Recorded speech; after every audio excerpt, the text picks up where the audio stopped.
कि कर्जा मुआफ़ी लई वड्डे साहूकारां नूं तां सारा कुछ माफ़ है, वड्डे इंडस्ट्रीअलिस्ट नूं माफ़ है, पर साडे जिहड़े गरीब किसानां दा कुछ भी माफ़ नहीं होया। ਉਹਨਾਂ ਦੇ ਹੱਲ ਲੱਭਣ ਵਾਲਿਆਂ ਨੂੰ ਹੁਣ ਸਗੋਂ ਮੌਜ ਲੱਗ ਗਈ ਕਿ ਅਸੀਂ ਜਵਾਬ ਦੇ ਰਹੇ ਹੀ ਨਹੀਂ। ਕਿ ਪਿਛਲੇ ਮਾਰਚ ਤੋਂ ਇਸ ਮਾਰਚ ਤੱਕ 10 ਲੱਖ ਭੁੱਖਮਰੀ ਨਾਲ ਸਾਡੇ ਇੰਡੀਆ ਦੇ ਵਿੱਚ ਲੋਕ ਮਰੇ। ਹੁਣ ਲੋਕ ਕਿੰਨੀ ਵੱਡੀ ਗਿਣਤੀ ਵਿੱਚ ਮਰਨਗੇ ਜਿਨ੍ਹਾਂ ਦਾ ਅੱਜ ਜਿਉਂਦੇ ਹੋਣ ਦੇ ਸਬੂਤ ਵੀ ਸਾਡੇ ਕੋਲ ਨਹੀਂ ਹਨ। ਲੁਧਿਆਣੇ ਦੇ ਨੇੜੇ ਪਿੰਡ ਨੇ 4 ਜਿਨ੍ਹਾਂ ਵਿੱਚ ਇਹ ਹੋ ਰਿਹਾ ਬਾਲ ਵਿਆਹ ਦੀ ਸਾਡੇ ਕੋਲ ਪੂਰੇ ਅੰਕੜੇ ਨੇ, ਜਿੱਥੇ 5ਵੀਂ ਜਮਾਤ ਦੀਆਂ ਬੱਚੀਆਂ ਦਾ ਹੀ ਜੋ ਮੈਂ ਤੁਹਾਨੂੰ ਤਾਂ ਦੱਸ ਰਹੀ ਹਾਂ ਕਿ ਕਿਸੇ ਨੂੰ ਜਿਹਨੂੰ ਡਾਊਟ ਹੋਏ ਤਾਂ ਕਲੀਅਰ ਕਰ ਸਕਦਾ ਜੀ ਹੋ ਰਿਹਾ ਜੀ। ਤੁਸੀਂ ਆਪਣੀ ਕਮਾਈ ਚੋਂ ਟੈਕਸ ਜੇ ਸਾਰਾ ਦੇਈ ਜਾ ਰਹੇ ਹੋ ਤੇ ਖਜ਼ਾਨਾ ਫਿਰ ਵੀ ਖਾਲੀ ਹੈ। ਜਿਹਦੇ ਕੋਲ ਇੱਕ ਵੇਲੇ ਦੀ ਰੋਟੀ ਦਾ ਜੁਗਾੜ ਵੀ ਨਾ ਹੋਵੇ ਤੇ ਦੂਜੇ ਪਾਸੇ ਸਾਡੇ ਹੀ ਆਪਣੇ ਹਰਮਨ ਪਿਆਰੇ ਚੁਣੇ ਹੋਏ ਕਿਸੇ ਨੁਮਾਇੰਦੇ ਨੂੰ ਲੋਕਾਂ ਤੋਂ ਬਚਾਉਣ ਲਈ ਪੂਰੀ ਗਾਰਦ ਲੱਗੀ ਹੋਵੇ। 5 ਪੈਨਸ਼ਨਾਂ ਲੈਣ ਤੋਂ ਬਾਅਦ ਇੱਕ ਵੀ ਪੈਨਸ਼ਨ ਛੱਡਣ ਨੂੰ ਤਿਆਰ ਨਾ ਹੋਣ ਤਾਂ ਫਿਰ ਇਹ ਮਾਫੀਏ ਜਿੱਥੇ ਹਰ ਚੁਫੇਰੇ ਸਾਡੇ ਖਿਮਾ ਕਰਿਓ ਲੋਕਾਂ ਦੇ ਹੱਕਾਂ ਦਾ ਡਾਕਾ ਮਾਰ ਰਹੇ ਹੋਣ ਤਾਂ ਅਸੀਂ ਮਾਰ ਹੀ ਚੁੱਕੇ ਹਾਂ। 10ਵੀਂ ਜਮਾਤ ਦੇ ਨੂੰ ਤੁਸੀਂ ਅੱਜ ਊੜਾ ਐੜਾ ਪੁੱਛ ਲਓ ਤੇ ਪੂਰਾ ਨਹੀਂ ਬੋਲ ਸਕਦਾ। ਪਰ ਸਾਨੂੰ ਸਰਕਾਰੀ ਪੱਧਰ ਤੇ ਹੱਥ ਅੱਡਣੇ ਸਾਨੂੰ ਛੱਡਣੇ ਪੈਣੇ ਨੇ, ਬਲਕਿ ਸਰਕਾਰ ਨੂੰ ਜਵਾਬ ਦੇ ਅੱਜ ਹੋਣਾ ਪਏਗਾ ਕਿ ਤੁਸੀਂ ਖਜ਼ਾਨਾ ਖਾਲੀ ਕਿਉਂ ਕੀਤਾ।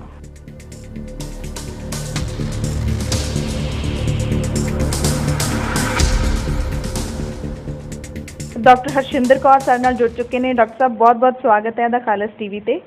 ਸਤਿ ਸ਼੍ਰੀ ਅਕਾਲ ਤੇ ਤੁਹਾਡੇ ਰਾਹੀਂ ਸਾਰੇ ਸੁਣਨ ਵਾਲਿਆਂ ਨੂੰ ਬਹੁਤ ਨਿੱਘੀ ਫਤਿਹ। ਸੋ ਡਾਕਟਰ ਸਾਹਿਬ ਸਭ ਤੋਂ ਪਹਿਲਾਂ ਅਸੀਂ ਸਵਾਲ ਜਿਵੇਂ ਸਾਰਿਆਂ ਨੂੰ ਇਹੀ ਪੁੱਛਦੇ ਹਾਂ ਕਿ 20 ਲੱਖ ਕਰੋੜ ਦਾ ਜਿਹੜਾ ਆਰਥਿਕ ਰਾਹਤ ਪੈਕੇਜ ਐਲਾਨਿਆ ਗਿਆ ਭਾਰਤ ਵਿੱਚ ਵਸਦੇ ਲੋਕਾਂ ਦੇ ਲਈ, ਭਾਰਤ ਦੇ ਨਾਗਰਿਕਾਂ ਦੇ ਲਈ, ਹਰ ਕਿਸੇ ਨੂੰ ਇਸ ਮੁਸ਼ਕਿਲ ਦੌਰ ਦੇ ਵਿੱਚ ਸਮੱਸਿਆ ਆਈ ਹੈ, ਹਰ ਕਿਸੇ ਨੂੰ ਲੋੜ ਹੈ ਇਸ ਵਕਤ ਆਪਣੇ ਆਪਣੇ ਪੱਧਰ ਦੀ। ਸੋ ਤੁਹਾਨੂੰ ਜ਼ਰੂਰ ਪੁੱਛਾਂਗੇ ਵੀ 20 ਲੱਖ ਕਰੋੜ ਦੇ ਵਿੱਚੋਂ ਤੁਹਾਨੂੰ ਕੁਛ ਮਿਲਿਆ ਜਾਂ ਕੁਛ ਮਿਲੇਗਾ, ਕੋਈ ਸੁਨੇਹਾ ਵੀ ਮਿਲਿਆ? ਦਰਅਸਲ ਜਿਵੇਂ ਨਾਲ ਉਹਦੇ ਜ਼ਿਕਰ ਕੀਤਾ ਗਿਆ ਸੀ ਕਿ ਇੰਡਸਟਰੀਅਲ ਪੈਕੇਜ ਹੈ ਤੇ ਮੇਰਾ ਖਿਆਲ ਇਕੋਨੋਮਿਸਟ ਕੋਈ ਜ਼ਿਆਦਾ ਵਧੀਆ ਦੱਸ ਸਕੇਗਾ ਕਿ ਕਿਸ ਪੱਧਰ ਤੱਕ ਇਹ ਪਹੁੰਚਿਆ ਹੈ ਤੇ ਕਦੋਂ ਤੱਕ ਹੇਠਲੀ ਪੱਧਰ ਤੱਕ ਪਹੁੰਚੇਗਾ ਤੇ ਕਿੰਨੀ ਮਾਤਰਾ ਵਿੱਚ ਪਹੁੰਚੇਗਾ। ਇਹ ਮੇਰਾ ਖਿਆਲ ਹੈ ਉਹੀ ਦੱਸ ਸਕਣਗੇ। ਹਾਲ ਦੀ ਘੜੀ ਅਸੀਂ ਸ਼ਕਲ ਦੇਖੀ ਨਹੀਂ, ਸ਼ਾਇਦ ਆਉਣ ਵਾਲੇ ਸਮੇਂ 'ਚ ਵੇਖ ਲਈਏ। ਜੀ ਜੀ ਬਿਲਕੁਲ ਆਸ ਕਰਦੇ ਹਾਂ ਕਿ ਜਿਹੜੇ ਲੋੜਵੰਦ ਨੇ ਚਲੋ ਉਹਨਾਂ ਨੂੰ ਜ਼ਰੂਰ ਮਿਲੇ। ਸੋ ਡਾਕਟਰ ਸਾਹਿਬ ਕੋਵਿਡ-19 ਪੰਜਾਬ ਦੀ ਆਪਾਂ ਇਕੱਲੀ ਗੱਲ ਕਰ ਲਈਏ ਜੀ, ਕੋਵਿਡ-19 ਇੱਥੇ ਕਹਿੰਦੇ ਖਤਮ ਹੋਣ ਦੀ ਕਗਾਰ 'ਤੇ ਹੈ। ਜਿਵੇਂ ਆਪਾਂ ਅੰਕੜੇ ਰੋਜ਼ਾਨਾ ਦੇਖਦੇ ਹਾਂ, ਲੋਕ ਠੀਕ ਹੋ ਕੇ ਘਰਾਂ ਨੂੰ ਪਰਤ ਰਹੇ ਨੇ। ਪੰਜਾਬੀਆਂ ਨੇ ਕਹਿੰਦੇ ਕਰੋਨਾ ਜਿੱਤ ਲਿਆ। ਪਰ ਆਪਾਂ ਜੇ ਗੱਲ ਕਰੀਏ ਕਿ ਇਸ ਦੌਰ ਦੇ ਵਿੱਚ ਪੰਜਾਬੀਆਂ ਨੇ ਕੀ ਖੱਟਿਆ, ਕੀ ਗਵਾਇਆ, ਕਿਹੜੀਆਂ ਮੁਸ਼ਕਿਲਾਂ ਉਹਨਾਂ ਨੂੰ ਨਵੀਆਂ ਜਿਹੜੀਆਂ ਮਿਲ ਰਹੀਆਂ ਨੇ। ਸਮੱਸਿਆਵਾਂ ਤਾਂ ਪਹਿਲਾਂ ਵੀ ਨੇ ਲੋਕਾਂ ਨੂੰ, ਪਰ ਜਿਹੜੀਆਂ ਨਵੀਆਂ ਕੋਵਿਡ-19 ਦੇ ਸਹਿਮ ਦੇ ਦੌਰਾਨ ਆਈਆਂ ਨੇ ਉਹਨਾਂ 'ਤੇ ਆਪਾਂ ਜ਼ਰੂਰ ਚਰਚਾ ਕਰੀਏ। ਤੁਸੀਂ ਜ਼ਰੂਰ ਗਰਾਊਂਡ ਲੈਵਲ 'ਤੇ ਜਿਹੜਾ ਹੈ ਦੇਖਿਆ ਹੋਵੇਗਾ ਕਿ ਕੀ ਕੁਛ ਨਵਾਂ ਉਹਨਾਂ ਨੂੰ ਮਿਲਿਆ ਸਮੱਸਿਆਵਾਂ ਦੇ ਰੂਪ 'ਚ।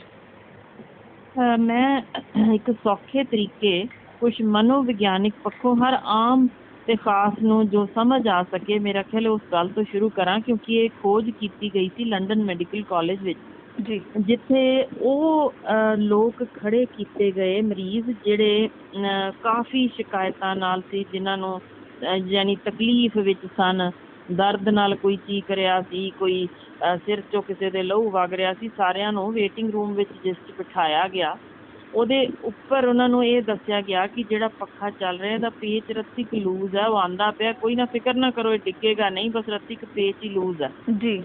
ਉਹ ਕਹਿ ਕੇ ਤੇ ਫਿਰ ਵਾਰੀ ਮਰੀਜ਼ ਦੇਖਣੇ ਸ਼ੁਰੂ ਕੀਤੇ ਗਏ। ਇਸ ਚੀਜ਼ ਤੋਂ ਪਹਿਲਾਂ ਉਹਨਾਂ ਨੂੰ ਵੇਟਿੰਗ ਰੂਮ ਵਿੱਚ 15 ਮਿੰਟ ਲਈ ਬਿਠਾਇਆ ਗਿਆ। ਕਮਾਲ ਇਹ ਹੋਈ ਕਿ ਜਿੰਨੇ ਵੀ ਜਣੇ ਅੰਦਰ ਲੰਘੇ ਜੀ, ਹਰ ਇੱਕ ਜਣੇ ਨੇ ਡਾਕਟਰ ਕੋਲ ਜੋ ਵੜਨ ਤੋਂ ਪਹਿਲਾਂ ਹਾਲ ਪਾਰਿਆ ਵੀ ਮਚਾ ਰਹੇ ਸਨ, ਅੰਦਰ ਪਹੁੰਚ ਕੇ ਇਹਨਾਂ ਨੇ ਕਿਹਾ ਹਾਂਜੀ ਬਸ ਸਭ ਠੀਕ ਹੀ ਹੈ ਜੀ, ਕੋਈ ਨਾ ਕੋਈ ਖਾਸ ਚੀਜ਼ ਨਹੀਂ ਹੈ। ਬੜੀ ਅਜੀਬ ਗੱਲ ਲੱਗੀ ਗਈ। ਪਰ ਇਹ ਕਿਉਂ ਹੋਇਆ? ਇੱਕ ਜਾਂ ਦੋ ਨਹੀਂ, ਹਜ਼ਾਰਾਂ ਤੇ ਇਹ ਅਪਲਾਈ ਕੀਤਾ ਗਿਆ। ਹਰ ਇੱਕ ਨੂੰ ਇਹੋ ਗੱਲ ਕਹਿਣੀ ਕਿ ਉੱਪਰ ਪੱਖਾ ਦੇਖਿਓ, ਇੱਕ ਪੇਚ ਲੂਜ਼ ਹੈ ਬਸ, ਇਹ ਪਰ ਡਿੱਗਦਾ ਨਹੀਂ, ਫਿਕਰ ਨਾ ਕਰੋ। ਯਾਨੀ ਉਹ ਇਹਦੇ ਨਾਲ ਅਸਰ ਇਹ ਹੋਇਆ ਸੀ ਕਿ ਪੂਰਾ ਦਾ ਪੂਰਾ ਧਿਆਨ ਉਹਨਾਂ ਮਰੀਜ਼ਾਂ ਦਾ ਆਪਣੀ ਤਕਲੀਫ ਤੋਂ ਹਟ ਕੇ ਸਿਰਫ ਛੱਤ ਵੱਲ ਲੱਗੇ ਪੱਠੇ ਵੱਲ ਸੀ ਕਿ ਪੇਚ ਕਿਤੇ ਖੁੱਲਿਆ ਤੇ ਮੈਂ ਮਰ ਨਾ ਜਾਵਾਂ, ਮੇਰੇ ਤੇ ਨਾ ਡਿੱਗ ਜਾਵੇ ਦੇ ਚੱਕਰ ਵਿੱਚ ਉਹ ਆਪਣੀ ਸਾਰੀ ਬਿਮਾਰੀ ਭੁੱਲ ਗਿਆ, ਆਪਣੀ ਤਕਲੀਫ ਭੁੱਲ ਗਿਆ ਤੇ ਉਸੇ ਵੱਲ ਅੜਿਆ। ਅੰਦਰ ਡਾਕਟਰ ਕੋਲ ਜਾ ਕੇ ਵੀ ਵਾਪਸ ਆ ਗਿਆ ਤੇ ਉਹਨੇ ਉਹ ਚੀਜ਼ ਦੀ ਦਵਾਈ ਲਈ ਹੀ ਨਹੀਂ। ਉਹਨੂੰ ਇਹ ਯਾਨੀ ਖਿਆਲ ਹੀ ਨਹੀਂ ਰਿਹਾ ਮੈਂ ਲੈਣ ਕੀ ਆਇਆ ਜੀ। ਜੇ ਤੁਸੀਂ ਹੁਣ ਇਸ ਨੂੰ, ਇਹ ਅਸਲ ਘਟਨਾ ਜੇ ਇਹ ਖੋਜ ਜੋ ਮੈਂ ਤੁਹਾਨੂੰ ਦੱਸੀ ਹੈ, ਯਾਨੀ ਉਸ ਨੂੰ ਹੁਣ ਜੇ ਤੁਸੀਂ ਲਾਗੂ ਕਰਕੇ ਵੇਖਿਓ, ਹੁਣ ਇਹ ਜੇ ਅਸੀਂ ਅਸਲ ਖੋਜ ਵੱਲ ਧਿਆਨ ਕਰੀਏ ਤਾਂ ਉਸ ਤੋਂ ਬਾਅਦ ਮੇਰਾ ਖਿਆਲ ਹੈ ਬਹੁਤ ਕੁਝ ਸਾਨੂੰ ਸਮਝ ਆ ਜਾਂਦਾ ਹੈ ਕਿ ਜਿੱਥੇ ਅਸੀਂ ਸਵੇਰੇ ਦੁਪਹਿਰੇ ਸ਼ਾਮ ਇੱਕ ਪਾਸੇ ਆਪਣਾ ਧਿਆਨ ਲਾਇਆ ਹੋਇਆ ਕਿ ਸਾਨੂੰ ਅੱਜ ਸਵੇਰੇ ਇੰਨੀਆਂ ਮੌਤਾਂ ਕਰੋਨਾ ਕਰਕੇ ਦਿਸੀਆਂ, ਦੁਪਹਿਰ ਨੂੰ ਇੰਨੀਆਂ ਦਿਸ ਗਈਆਂ, ਸ਼ਾਮ ਨੂੰ ਇੰਨੀਆਂ ਦਿਸ ਗਈਆਂ ਤੇ ਇੰਨਾ ਖਤਰਾ ਮੰਡਰਾ ਰਿਹਾ ਕਿ ਹੁਣੇ ਮੌਤ ਆਈ ਕਿ ਆਈ ਤੇ ਇੱਧਰੋਂ ਸੱਜਿਓਂ ਆਇਆ ਕਿ ਖੱਬਿਓਂ ਆਇਆ ਕਰੋਨਾ। ਉਸ ਬੰਦੇ ਲਈ ਅੰਦਾਜ਼ਾ ਲਾਇਓ ਜ਼ਰਾ ਕਿ ਉਹਨੂੰ ਉਹ ਖਿਆਲ ਰਹੇਗਾ ਕਿ ਮੇਰੇ ਆਪਣੀ ਗਲੀ ਮੁਹੱਲੇ ਵਿੱਚ ਸੜਕ ਦੇ ਵਿੱਚ 2.5 ਫੁੱਟ ਡੂੰਘਾ ਟੋਇਆ ਹੈ ਜਿਹਦੇ ਵਿੱਚ ਡਿੱਗ ਕੇ ਅਨੇਕ ਜਣੇ ਮਰ ਚੁੱਕੇ ਨੇ, ਟੋਇਆ ਭਰਨ ਅਜੇ ਤੱਕ ਕੋਈ ਆਇਆ ਨਹੀਂ। ਬਿਲਕੁਲ। ਇਹ ਮੈਨੂੰ ਇਸ ਥਾਂ ਤੇ ਮੇਰਾ ਕਰਜ਼ਾ ਇੰਨਾ ਸਿਰ ਤੇ ਚੜਿਆ ਹੋਇਆ ਸੀ ਤੇ ਮੈਨੂੰ ਉਹ ਲਾਉਣ ਲਈ ਕਿ ਸਿਰਫ ਸਰਕਾਰੀ ਅਨਾਉਂਸਮੈਂਟਸ ਹੀ ਰਹਿ ਗਈਆਂ, ਮੈਨੂੰ ਅਸਲ ਵਿੱਚ ਮੁਆਫੀ, ਕਰਜ਼ਾ ਮੁਆਫੀ ਮਿਲੀ ਨਹੀਂ। ਬਿਲਕੁਲ। ਤੇ ਜਿਹੜੇ ਬੱਚਿਆਂ ਦੀ ਪੜ੍ਹਾਈ ਇਸ ਵੇਲੇ ਸਾਡੇ ਸਾਹਮਣੇ ਹੈ ਕਿ ਉਹ ਛੁੱਟੀ ਪਈ ਹੈ ਤੇ ਅਨੇਕ ਉਸ ਥਾਂ ਤੇ ਸਾਨੂੰ ਰੋਜ਼ ਸ਼ਿਕਾਇਤਾਂ ਆ ਰਹੀਆਂ ਨੇ ਕਿ ਸਕੂਲਾਂ ਵਿੱਚ ਫੀਸਾਂ ਜਬਰੀ ਭਰਾਈਆਂ ਜਾ ਰਹੀਆਂ ਨੇ, ਇਹ ਵੀ ਕਿਤੇ ਸ਼ਿਕਾਇਤ ਕਰਨੀ ਹੈ। ਪਰ ਇਹ ਅਸੀਂ ਭੁੱਲ ਗਏ ਕਿ ਕਰਜ਼ਾ ਮੁਆਫੀ ਲਈ ਵੱਡੇ ਸਾਹੂਕਾਰਾਂ ਨੂੰ ਤਾਂ ਸਾਰਾ ਕੁਝ ਮਾਫ ਹੈ, ਵੱਡੇ ਇੰਡਸਟਰੀਅਲਿਸਟ ਨੂੰ ਮਾਫ ਹੈ, ਪਰ ਸਾਡੇ ਜਿਹੜੇ ਗਰੀਬ ਕਿਸਾਨਾਂ ਦਾ ਕੁਝ ਵੀ ਮਾਫ ਨਹੀਂ ਹੋਇਆ। ਫਿਰ ਅਸੀਂ ਇਹ ਵੀ ਭੁੱਲ ਗਏ ਕਿ ਸ਼ਰਾਬ ਮਾਫੀਆ, ਰੇਤ ਮਾਫੀਆ, ਯਾਨੀ ਕਿਸ ਤਰੀਕੇ ਦੀਆਂ ਚੀਜ਼ਾਂ ਸਾਨੂੰ ਹੜੱਪ ਕਰ ਰਹੀਆਂ ਸਨ। ਅਸੀਂ ਸਭ ਕੁਛ ਸਾਡੀ ਸੋਚ ਨੂੰ ਜੰਦਰਾ ਲੱਗ ਕੇ ਇੱਕੋ ਸੋਚ ਕਰੋਨਾ ਤੇ ਅੜ ਗਏ। ਅਸੀਂ ਇਹ ਵੀ ਭੁੱਲ ਗਏ ਕਿ ਸਾਡੀ ਤਾਂ ਇਸ ਵੇਲੇ ਪੂਰੇ ਦਾ ਪੂਰਾ ਰਿਮੋਟ ਕੰਟਰੋਲ ਸਰਕਾਰ ਜੋ ਚੱਲਦੀ, ਜਿਹਦੇ ਵਿੱਚ ਅਸੀਂ ਭੁੱਲ ਹੀ ਗਏ ਕਿ ਸਾਡੇ ਤਾਂ ਇਸ ਵੇਲੇ ਜਿਹੜੇ ਲੋਕ ਜੋ ਸਾਡੀਆਂ ਕਟੌਤੀਆਂ ਕਰਨ ਨੂੰ ਇਸ ਵੇਲੇ ਕਾਹਲੇ ਨੇ ਕਿ ਸਰਕਾਰੀ ਖਜ਼ਾਨੇ ਖਾਲੀ ਹੋ ਗਏ। ਕਿਸੇ ਨੂੰ ਇਹ ਵੀ ਨਹੀਂ ਸੋਚ ਆਈ ਕਿ ਭਾਈ ਸਵੇਰੇ ਸੁੱਤੇ ਉੱਠੇ ਤੋਂ ਜਿਹੜੀ ਚੀਜ਼ ਮੈਂ ਵਰਤੋਂ ਵਿੱਚ ਲਿਆਉਣ ਲੱਗਿਆ ਉਹ ਹਰ ਇੱਕ ਚੀਜ਼ ਤੇ ਰਾਤ ਸੌਣ ਤੱਕ ਹਰ ਚੀਜ਼ 'ਤੇ ਟੈਕਸ ਦਿੱਤਾ। ਕਮਾਈ ਨਾ ਬਰਾਬਰ ਹੋਣ ਦੇ ਬਾਵਜੂਦ ਵੀ ਟੈਕਸ ਪੂਰੇ ਭਰੇ, ਕਟੌਤੀਆਂ ਵੀ ਕਰਾਈਆਂ, ਤਨਖਾਹਾਂ ਵੀ ਲੇਟ ਕਰਵਾਉਣ ਤੋਂ ਬਾਅਦ ਵੀ ਕਿਸੇ ਨੂੰ ਸੋਚਣ ਜੋਗਾ ਛੱਡਿਆ ਹੀ ਨਹੀਂ ਕਿ ਖਜ਼ਾਨਾ ਖਾਲੀ ਆਖਰ ਹੋ ਇਸ ਵੇਲੇ ਕਿੱਧਰ ਨੂੰ ਰਿਹਾ। ਜੀ, ਯਾਨੀ ਕਿ ਕਰੋਨਾ ਦੀ ਆੜ 'ਚ ਸਮੱਸਿਆਵਾਂ ਜਿਹੜੀਆਂ ਪਹਿਲਾਂ ਤੋਂ ਹੀ ਸੀ ਉਹ ਭੁੱਲ ਗਏ ਲੋਕ। ਜੀ ਬਿਲਕੁਲ, ਉਹ ਸਮੱਸਿਆਵਾਂ ਭੁੱਲਣ ਦੇ ਨਾਲ ਤੁਸੀਂ ਇਹ ਸਮਝੋ ਕਿ ਉਹਨਾਂ ਦੇ ਹੱਲ ਲੱਭਣ ਵਾਲਿਆਂ ਨੂੰ ਹੁਣ ਸਗੋਂ ਮੌਜ ਲੱਗ ਗਈ ਕਿ ਅਸੀਂ ਜਵਾਬ ਦੇ ਰਹੇ ਹੀ ਨਹੀਂ। ਜੀ ਬਿਲਕੁਲ। ਮਿਸਾਲ ਵਜੋਂ ਅਜੇ ਤੱਕ ਅਸੀਂ, ਮੈਂ ਹੁਣ ਜ਼ਿਕਰ ਜਿਨ੍ਹਾਂ ਦਾ ਕਰਨ ਲੱਗੀ ਹਾਂ, ਸਾਲ ਗਿਣ ਲਿਓ ਕਿੰਨੇ, ਕਿ ਅਜੇ ਤੱਕ ਤਾਂ ਅਸੀਂ 84 ਬਾਰੇ ਵੀ ਸਿਰਫ ਇੱਕ ਪੌੜੀ ਬਣਾ ਕੇ ਉਹਨਾਂ ਦੇ ਜ਼ਖਮਾਂ ਨੂੰ ਛਿੱਲ ਕੇ ਹਰ ਸਾਲ ਵਰਤਣ ਲਈ ਸਿਰਫ ਉਹਨਾਂ ਦਾ ਜ਼ਿਕਰ ਕਰਦੇ ਹਾਂ। ਬਿਲਕੁਲ। ਕਿ ਜਦੋਂ ਅਸੀਂ ਜਿੱਤ ਲਵਾਂਗੇ ਫਿਰ ਉਹਨਾਂ ਦੀ ਸਾਰ ਦੁਬਾਰਾ ਨਹੀਂ ਲੈਣੀ। ਧਰਮੀ ਫੌਜੀ ਵਰਗਾ ਨਾਂ ਵੀ ਸਾਡੀ ਤਾਂ ਨਵੀਂ ਜਿਹੜੀ ਪੌਦ ਆ ਰਹੀ ਉਹਨਾਂ ਨੂੰ ਪਤਾ ਹੀ ਨਹੀਂ ਹੋਣਾ ਇਹ ਸੀ ਕੌਣ ਤੇ ਉਹਨਾਂ ਦਾ ਕੌਣ ਰਖਵਾਲਾ ਬਣਿਆ, ਉਹ ਕਿੱਧਰ ਗਏ, ਮਰ ਖੱਪ ਗਏ, ਕੋਈ ਸਾਨੂੰ ਉਹਦੇ ਨਾਲ ਚਿੰਤਾ ਨਹੀਂ ਹੈ। ਸਾਡੇ ਇਸ ਵੇਲੇ ਦੇ ਤੁਸੀਂ ਅੰਦਾਜ਼ਾ ਲਾਓ ਕਿ ਪਿਛਲੇ ਮਾਰਚ ਤੋਂ ਇਸ ਮਾਰਚ ਤੱਕ 10 ਲੱਖ ਭੁੱਖਮਰੀ ਨਾਲ ਸਾਡੇ ਇੰਡੀਆ ਦੇ ਵਿੱਚ ਲੋਕ ਮਰੇ, ਜੋ ਅੰਕੜੇ ਦੱਸਦੇ ਨੇ। ਤੁਸੀਂ ਅੰਦਾਜ਼ਾ ਲਾ ਸਕਦੇ ਹੋ ਇਹ ਗਿਣਤੀ ਕਿੱਥੇ ਪਹੁੰਚਣੀ, ਜਾਂ ਕਿਸ ਨੂੰ ਫਿਕਰ ਹੈ ਕਿ ਜਿਹੜੇ ਉਦੋਂ ਹੀ ਭੁੱਖਮਰੀ ਦੇ ਸ਼ਿਕਾਰ ਟੱਬਰ ਹੋ ਰਹੇ ਸਨ, ਉਸੇ ਟੱਬਰ ਵਿਚਲੇ ਹੁਣ ਲੋਕ ਕਿੰਨੀ ਵੱਡੀ ਗਿਣਤੀ ਵਿੱਚ ਮਰਨਗੇ ਜਿਨ੍ਹਾਂ ਦਾ ਅੱਜ ਜਿਉਂਦੇ ਹੋਣ ਦੇ ਸਬੂਤ ਵੀ ਸਾਡੇ ਕੋਲ ਨਹੀਂ ਹਨ। ਜੀ, ਯਾਨੀ ਕਿ 2019-20 ਦਾ ਅੰਕੜਾ ਇਸ ਤੋਂ ਵੀ ਖਤਰਨਾਕ ਹੋਊਗਾ ਭੁੱਖਮਰੀ ਨਾਲ ਮਰਨ ਵਾਲਿਆਂ ਦਾ। ਜੀ 2020 ਤਾਂ ਅਗਲਾ ਜਦੋਂ ਹੁਣ ਕੰਮ ਸ਼ੁਰੂ ਹੋਣਾ 21 ਤੱਕ ਦਾ, ਤੁਸੀਂ ਅੰਦਾਜ਼ਾ ਹੀ ਨਹੀਂ ਲਾ ਸਕਣਾ ਕਿ ਕਿੰਨੇ ਮਰੇ, ਕਿਉਂਕਿ ਮੈਂ ਅੱਗੇ ਹੀ ਦੱਸ ਰਹੀ ਹਾਂ ਉਹਨਾਂ ਦੀ ਜਿਉਂਦੇ ਹੋਣ 'ਚ ਗਿਣਤੀ ਵੀ ਨਹੀਂ ਸੀ ਰੱਖੀ। ਜੀ ਤੇ ਤੁਸੀਂ ਉਹ ਖਿਆਲ ਕਰੋ ਕਿ ਜਿਹੜੀਆਂ ਬੇਟੀਆਂ ਨੂੰ ਅੱਗੇ ਹੀ ਲੋਕ ਪੜ੍ਹਾਉਣ ਨੂੰ ਤਿਆਰ ਨਹੀਂ, ਜਿਨ੍ਹਾਂ ਦੀ ਪੜ੍ਹਾਈ ਹੁਣ ਇਸ ਮੌਕੇ ਛੁੱਟੀ, ਉਹਨਾਂ 'ਚੋਂ ਕਿੰਨੀਆਂ ਹੋਣਗੀਆਂ ਜਿਨ੍ਹਾਂ ਦੀ ਪੜ੍ਹਾਈ ਸਦੀਵੀ ਛੁੱਟ ਜਾਣੀ ਹੈ, ਸਕੂਲ ਮੁੜ ਕੇ ਸ਼ਾਇਦ ਕਦੇ ਨਾ ਜਾ ਸਕਣ, ਤੇ ਉਹਦੇ ਵਿੱਚ ਹੀ ਕਿੰਨੀਆਂ ਹੋਣਗੀਆਂ ਜਿਹੜੀਆਂ ਬਾਲ ਵਿਆਹ ਰਾਹੀਂ ਧੱਕ ਦਿੱਤੀਆਂ ਜਾਣਗੀਆਂ। ਇਹ ਅੰਦਾਜ਼ਾ ਅਜੇ ਕੋਈ ਲਾਉਣ ਵਾਸਤੇ ਨਹੀਂ ਬੈਠਾ। ਮੈਂ ਜਿਹਨੂੰ ਕੋਈ ਡਾਊਟ ਹੋਏ ਮੈਂ ਦੱਸ ਦਿਆਂ, ਪੰਜਾਬ ਵਿੱਚ ਬਾਲ ਵਿਆਹ ਹਨ, ਇਹਦੇ ਅੰਕੜੇ ਹਨ, ਰਿਕਾਰਡਸ ਹਨ, ਚਾਹੋਗੇ ਮੈਂ ਡਿਟੇਲਸ ਤੁਹਾਨੂੰ ਦੇ ਸਕਾਂਗੀ। ਜ਼ਰੂਰ ਜ਼ਰੂਰ। ਉਹ ਤੁਹਾਨੂੰ ਮੈਂ ਦੱਸਣਾ ਚਾਹੁੰਦੀ ਹਾਂ ਕਿ ਹੁਣ ਜਿਹੜੀਆਂ ਉਹ ਬੇਟੀਆਂ ਬਾਲ ਵਿਆਹਾਂ ਵਿੱਚ ਸਿਰ ਧੱਕ ਦਿੱਤੀਆਂ ਜਾਣਗੀਆਂ, ਲੁਧਿਆਣੇ ਦੇ ਨੇੜੇ ਪਿੰਡ ਨੇ 4 ਜਿਨ੍ਹਾਂ ਵਿੱਚ ਇਹ ਹੋ ਰਿਹਾ ਬਾਲ ਵਿਆਹ ਦੀ, ਸਾਡੇ ਕੋਲ ਪੂਰੇ ਅੰਕੜੇ ਨੇ, ਜਿੱਥੇ 5ਵੀਂ ਜਮਾਤ ਦੀਆਂ ਬੱਚੀਆਂ ਦਾ ਹੀ ਜੋ ਮੈਂ ਤੁਹਾਨੂੰ ਤਾਂ ਦੱਸ ਰਹੀ ਹਾਂ ਕਿ ਕਿਸੇ ਨੂੰ ਜਿਹਨੂੰ ਡਾਊਟ ਹੋਏ ਤਾਂ ਕਲੀਅਰ ਕਰ ਸਕਦਾ ਜੇ ਹੋ ਰਿਹਾ ਜੀ। ਬਿਲਕੁਲ। ਸੋ ਡਾਕਟਰ ਸਾਹਿਬ ਸੌਰੀ ਮੈਂ ਵਿੱਚੋਂ ਕੱਟ ਰਹੀ ਹਾਂ ਤੁਹਾਨੂੰ, ਜਿਹੜਾ ਤੁਸੀਂ ਦੱਸਿਆ ਇਹ ਕਿ ਕੁਰੀਤੀ ਹਾਲੇ ਤੱਕ ਵੀ ਪੰਜਾਬ 'ਚ ਹੋ ਰਹੀ ਹੈ, ਲੁਧਿਆਣੇ ਦੇ ਕਿਹੜੇ ਪਿੰਡ ਨੇ ਜਿੱਥੇ ਹੋ ਰਿਹਾ, ਤੁਸੀਂ ਦੱਸ ਸਕਦੇ ਹੋ?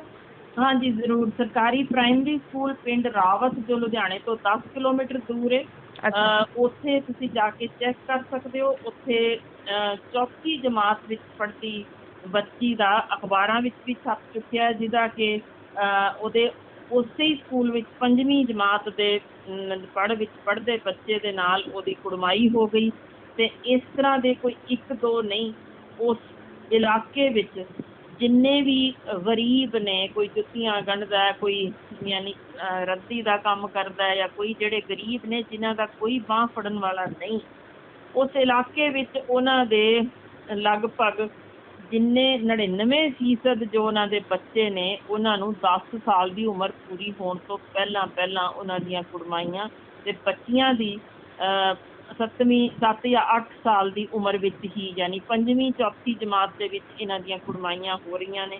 ਸੋ ਇਹ ਉੱਥੇ ਅੱਜ ਵੀ ਜਾਰੀ ਹੈ। ਮੈਂ ਅੱਜ ਦੇ ਦਿਨ ਦੀ ਗੱਲ ਕਰ ਰਹੀ ਹਾਂ। ਸੋ ਇਹ ਤੁਸੀਂ ਹੋਰ ਸੋਚ ਲਓ, ਜਿਹੜੀਆਂ ਨਹੀਂ ਬੱਚੀਆਂ ਇਹਨਾਂ ਸਕੂਲਾਂ ਵਿੱਚ ਹੁਣ ਜਾ ਸਕਣਗੀਆਂ, ਕਿੰਨੀਆਂ ਹੋਰ ਬੱਚੀਆਂ ਇਸ ਪਾਸੇ ਵੱਲ ਧੱਕ ਦਿੱਤੀਆਂ ਜਾਣਗੀਆਂ। ਬਿਲਕੁਲ, ਬਹੁਤ ਹੀ ਨਾ ਕਿਸੇ ਨੂੰ ਖਿਆਲ ਹੋਵੇ ਕਿ ਵੈਕਸੀਨੇਸ਼ਨ ਜਿਨ੍ਹਾਂ ਦੀ ਨਹੀਂ ਹੋਈ, ਯਾਨੀ ਟੀਕਾਕਰਨ ਜਿਹੜੇ ਰਹਿ ਗਏ ਕਰਵਾਉਣ ਤੋਂ, ਅਸੀਂ ਅੱਗੇ ਹੀ ਇਸ ਵੇਲੇ ਸਿਰਫ 68% ਬੱਚੀਆਂ ਨੂੰ ਟੀਕਾਕਰਨ ਕਰਵਾ ਰਹੇ ਹਾਂ। ਬਾਕੀ ਤਾਂ ਬੱਚੀਆਂ ਨੂੰ ਮੁਫਤ ਟੀਕਾਕਰਨ ਵੀ ਨਹੀਂ ਕਰਵਾਇਆ ਜਾਂਦਾ। ਅਤੇ ਤੁਸੀਂ ਅੰਦਾਜ਼ਾ ਲਾਓ ਕਿ ਉਹ ਬਿਮਾਰੀਆਂ ਜਿਨ੍ਹਾਂ ਨੇ ਹੁਣ ਤੱਕ ਕਹਿਰ ਢਾਇਆ ਪਿਆ ਸੀਗਾ, ਉਹ ਸਾਰੀਆਂ ਦੁਬਾਰਾ, ਜੋ ਮੀਜ਼ਲਸ ਵਰਗੀਆਂ ਚੀਜ਼ਾਂ ਜਾਂ ਰੁਬੈਲਾ ਵਰਗੀਆਂ ਚੀਜ਼ਾਂ ਜਿਨ੍ਹਾਂ ਦੇ ਟੀਕੇ ਲੱਗੇ ਨਹੀਂ, ਕਿਸ ਤਰੀਕੇ ਦੀਆਂ ਮਹਾਂਮਾਰੀਆਂ ਉਹਨਾਂ ਦੀਆਂ ਆਉਣੀਆਂ ਜੇ, ਬਿਲਕੁਲ ਲੋਕਾਂ ਦੇ ਅੰਦਾਜ਼ੇ ਤੋਂ ਬਾਹਰ ਨੇ, ਖਿਆਲ ਵਿੱਚ ਵੀ ਨਹੀਂ ਹੋਣਾ। ਜੀ ਜੀ ਜੀ। ਜਿੱਥੋਂ ਤੱਕ ਵਾਈਟਮਿਨ ਡੈਫੀਸ਼ੀਐਂਸੀ, ਭੁੱਖਮਰੀ ਦਾ ਜਿਵੇਂ ਅਸੀਂ ਗੱਲ ਕੀਤੀ ਹੈ, ਉਹ ਲੋਕ ਜਿਹੜੇ ਆਮ ਵੀ ਸਵੇਰ ਦੀ ਜਾ ਕੇ ਆਪਣਾ ਕੰਮ ਕਰਕੇ ਸ਼ਾਮ ਤੱਕ ਗੁਜ਼ਾਰਾ ਕਰਦੇ ਸਨ, ਉਹਨਾਂ ਨੂੰ ਵੀ ਨਾ ਮਿਲਣ ਸਦਕਾ ਕਿੰਨੇ ਕੁ ਅੰਨੇਪਣ ਵਿੱਚ ਵਾਧਾ ਹੋਣਾ ਜੇ, ਕਿੰਨਾ ਕੁ ਇਹ ਖੁਰਾਕ ਦੀ ਕਮੀ ਕਾਰਨ ਲੋਕਾਂ ਦੀਆਂ ਜਿਹੜੀਆਂ ਹੋਰ ਨੁਕਸ ਪੈਦਾ ਹੋਣੇ ਨੇ, ਉਹਨਾਂ ਦੇ ਬਾਰੇ ਸ਼ਾਇਦ ਅਸੀਂ ਅੱਜ ਦੇ ਦਿਨ ਅੰਦਾਜ਼ਾ ਨਹੀਂ ਲਾ ਸਕਦੇ। ਪਰ ਜੇ ਅੱਜ ਉਹਦੀ ਗਿਣਤੀ ਹੈਗੀ ਜੇ 12-13 ਲੱਖ ਤੇ, ਤਾਂ ਕੋਈ ਵੱਡੀ ਗੱਲ ਨਹੀਂ। 1.25 ਕਰੋੜ ਤੱਕ ਇਹ ਗਿਣਤੀ ਇਹੋ ਜਿਹੇ ਬੱਚਿਆਂ ਦੀ ਪਹੁੰਚੀ ਹੋਵੇ ਜਿਹੜੀਆਂ ਕਿ ਸਿੰਪਲ ਵਿਟਾਮਿਨ ਏ ਦੀ ਕਮੀ ਕਾਰਨ ਹੀ ਵਿਚਾਰੇ ਅੰਨੇ ਹੋ ਰਹੇ ਹੋਣਗੇ, ਇਹ ਵੀ ਕਿਸੇ ਨੂੰ ਫਿਕਰ ਨਹੀਂ ਹੋਣਾ।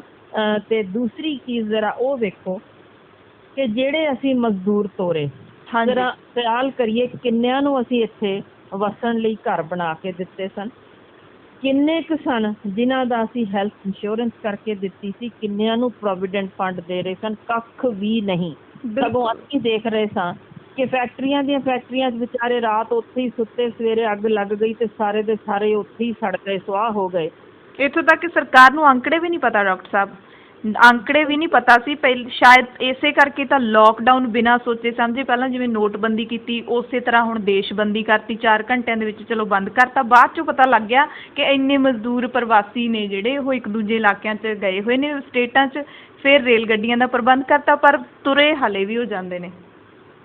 ਬਿਲਕੁਲ, ਜਿਸ ਤਰੀਕੇ ਭੁੱਖੇ ਮਰਨ ਲਈ ਅਸੀਂ ਉਹਨਾਂ ਨੂੰ ਮਜਬੂਰ ਕੀਤਾ ਹੈ। ਹਾਂਜੀ। ਜ਼ਰਾ ਆਪਾਂ ਹਰਸ਼ਰਨ ਸੋਚ ਕੇ ਦੇਖੀਏ, ਸਾਡੇ ਬਹੁਤ ਸਾਰੇ ਵੀਰ ਭੈਣ ਬੱਚੇ ਸਾਡੇ ਵੀ ਹੋਰਨਾਂ ਮੁਲਕਾਂ 'ਚ ਗਏ ਨੇ, ਕੋਈ ਕੈਨੇਡਾ ਗਿਆ, ਕੋਈ ਆਸਟ੍ਰੇਲੀਆ ਗਿਆ, ਕੋਈ ਅਮਰੀਕਾ ਗਿਆ। ਜੀ ਕਿਸੇ ਨੂੰ ਇਸ ਤਰੀਕੇ ਦਾ ਮਾੜਾ ਵਿਹਾਰ ਮਿਲਿਆ ਹੋਵੇ ਜਾਂ ਇਸ ਤਰੀਕੇ ਤਾੜਿਆ ਗਿਆ ਹੋਵੇ, ਉਹਦੇ ਮਨੁੱਖੀ ਹੱਕਾਂ ਦਾ ਘਾਣ ਹੋਇਆ ਹੋਵੇ, ਜੇ ਨਹੀਂ ਤਾਂ ਫਿਰ ਸਾਡਾ ਵੀ ਫਰਜ਼ ਹੈ ਕਿ ਜੇ ਸਾਡੇ ਬੱਚੇ ਬਾਹਰ ਸੁਰੱਖਿਅਤ ਨੇ ਤਾਂ ਸਾਡੇ ਇੱਥੇ ਜਿਹੜੇ ਕੰਮ ਕਰਨ ਆਏ ਨੇ ਆਪਣੀ ਲੋੜ ਨੂੰ, ਤੇ ਅਸੀਂ ਉਹਨਾਂ ਨੂੰ 2 ਵੇਲੇ ਦੀ ਰੋਟੀ ਤੱਕ ਨਾ ਦੇ ਸਕੀਏ, ਰਹਿਣ ਨੂੰ ਥਾਂ ਨਾ ਦੇ ਸਕੀਏ, ਤੇ ਅਸੀਂ ਇਸ ਤਰੀਕੇ ਉਹਨਾਂ ਦਾ ਹਾਲ ਕਰ ਛੱਡੀਏ ਕਿ ਮਰਨ ਤੋਂ ਇਲਾਵਾ ਉਹਨਾਂ ਕੋਲ ਕੋਈ ਚਾਰਾ ਨਾ ਬਚੇ। ਬਿਲਕੁਲ। ਔਰ ਬੇਗਾਨੇਪਨ ਦਾ ਅਹਿਸਾਸ ਉਹਨਾਂ ਦਾ ਇੰਨਾ ਵੱਧ ਗਿਆ, ਉਹ ਕਹਿੰਦੇ ਚਾਹੇ ਅਸੀਂ ਰਾਹ 'ਚ ਮਰ ਜਾਈਏ ਪਰ ਜਾਣਾ ਘਰੇ ਹੈ। ਇਹ ਜਿਹੜੀ ਮਾਨਸਿਕਤਾ ਉਹਨਾਂ ਦੀ ਇਸ ਵਕਤ ਹੈਗੀ ਹੈ।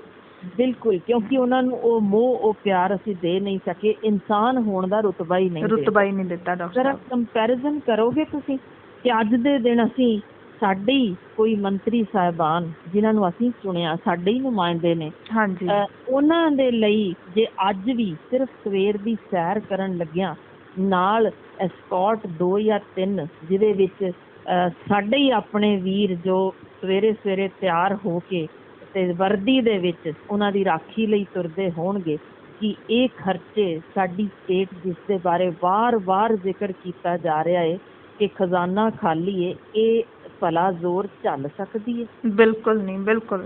ਇਹ ਸਾਡੀ ਅੱਖੀ ਦੇਖਣ ਦੀਆਂ ਗੱਲਾਂ ਨੇ। ਅੱਜ ਅਸੀਂ ਸੁਖਨਾ ਲੇਕ ਸਾਈਕਲਿੰਗ ਕਰਨ ਗਏ ਸੀ ਤਾਂ ਉੱਥੇ ਇੱਕ MLA ਸਾਹਿਬ ਆਏ ਸੀ, ਨਾਲ 2 ਗੱਡੀਆਂ ਐਸਕੌਟ ਕਰਦੀਆਂ ਆਈਆਂ ਸੀ। ਯਾਨੀ ਕਿ ਸੁਖਨਾ ਲੇਕ ਉਹ 3 ਗੱਡੀਆਂ ਤੇ ਆਏ ਵਾਕ ਕਰਨ ਦੇ ਲਈ। ਇਸ ਤੋਂ ਬੈਟਰ ਸੀ ਘਰੋਂ ਆਪਦੇ ਤੁਰ ਕੇ ਚੱਲਦੇ, ਸੁਖਨਾ ਤੱਕ ਪਹੁੰਚ ਜਾਂਦੇ, ਵਾਕ ਹੋ ਜਾਂਦੀ, ਨਾਲੇ ਖਰਚਾ ਬਚ ਜਾਂਦਾ। ਇਹੀ ਤਾਂ ਤਰਾਸਦੀ ਹੈ ਡਾਕਟਰ ਸਾਹਿਬ ਸਾਡੀ। ਬਿਲਕੁਲ। ਇਹ ਖਜ਼ਾਨਾ ਖਾਲੀ, ਦਰਅਸਲ ਸਵਾਲ ਤਾਂ ਮੇਰਾ ਸਿਰਫ ਆਪਣੇ ਹੀ ਭੈਣ ਭਰਾਵਾਂ ਨੂੰ ਜੋ ਸੁਣ ਰਹੇ ਨੇ, ਆਪਣੇ ਬੱਚਿਆਂ ਨੂੰ, ਆਪਣੇ ਬਜ਼ੁਰਗਾਂ ਨੂੰ ਇਹ ਹੈ ਕਿ ਕੀ ਜਦੋਂ ਉਹ ਸਵੇਰੇ ਉੱਠਦੇ ਨੇ ਤਾਂ ਉਸ ਤੋਂ ਲੈ ਕੇ ਜਿੰਨੀਆਂ ਚੀਜ਼ਾਂ ਵਰਤ ਰਹੇ ਨੇ, ਭਾਵੇਂ ਉਹ ਟੁੱਥਬ੍ਰਸ਼, ਟੁੱਥਪੇਸਟ ਤੋਂ ਲੈ ਕੇ ਤੇ ਜੋ ਵੀ ਤੁਸੀਂ ਖਾਧਾ ਪੀਤਾ ਜਾਂ ਕੁਝ ਵੀ ਸਰਕਾਰੀ ਕੰਮ ਕਰ ਲਿਆ, ਬੈਂਕ ਗਏ ਆਏ, ਜੋ ਮਰਜ਼ੀ ਕੀਤਾ ਹੋਵੇ ਸਵੇਰ ਤੋਂ ਰਾਤ ਤੱਕ, ਜੀ, ਟੈਕਸ ਨਹੀਂ ਭਰਿਆ। ਤੁਸੀਂ ਆਪਣੀ ਕਮਾਈ ਚੋਂ ਟੈਕਸ ਜੇ ਸਾਰਾ ਦਈ ਜਾ ਰਹੇ ਹੋ ਤੇ ਖਜ਼ਾਨਾ ਫਿਰ ਵੀ ਖਾਲੀ ਹੈ।